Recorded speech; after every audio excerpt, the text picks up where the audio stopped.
life as a left-handed guitar player.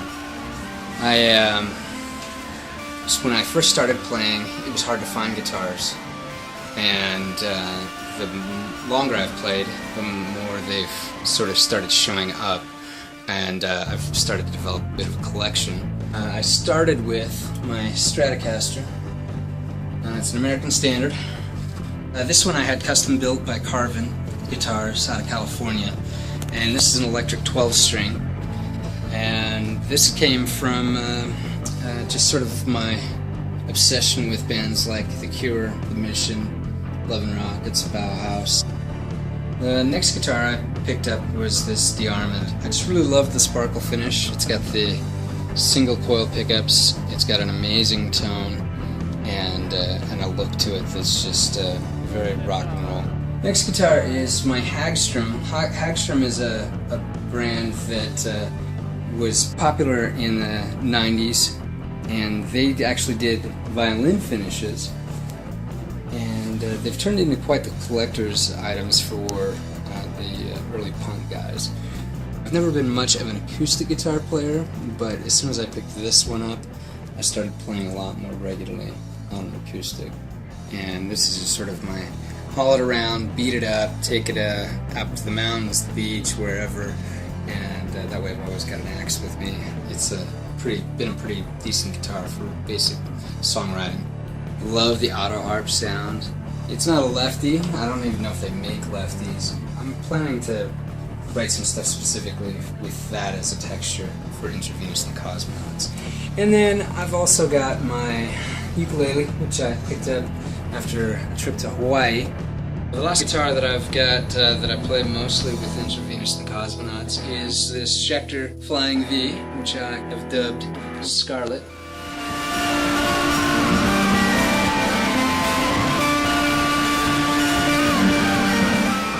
My amps. The first one I picked up was this Fender DeVille 4x10 tube combo, and I split my signal left and a right channel. I use this Line 6 Bogner amp, but I use it more for a clean sound. I'm sort of blending the two.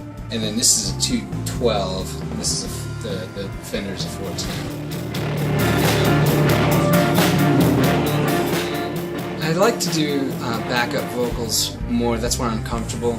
I picked up guitars that I didn't have to sing or stand out, but I can do some backup vocals, and I do a song in Intra-Venus and the Cosmonauts that where I sing.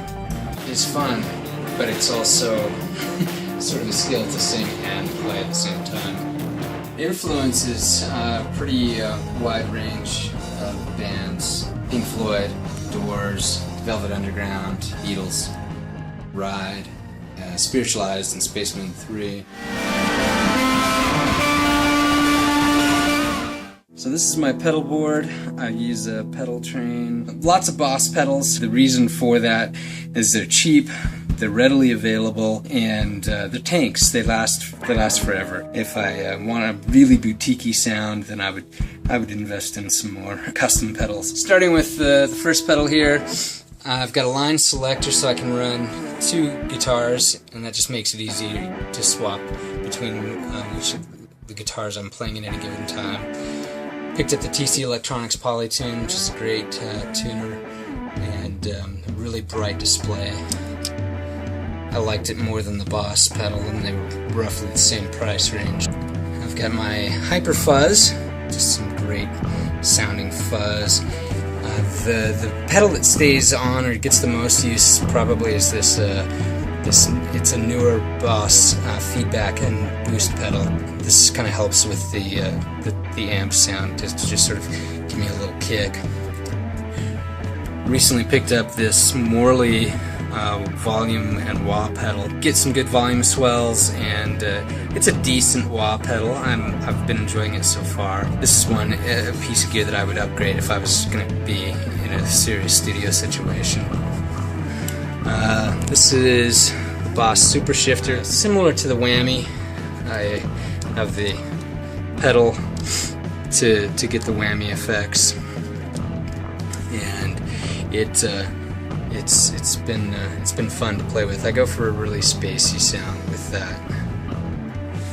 And then moving over here, just some textural kinds of things, modulation-wise. The phase shifter, which I use pretty sparingly. The flanger I'll use a little bit more often, and the tremolo actually I use quite a bit. And then the last bit of my effects here, I've got a delay that goes in before my looping pedal, my loop station, so that I can have loops that have delay on it.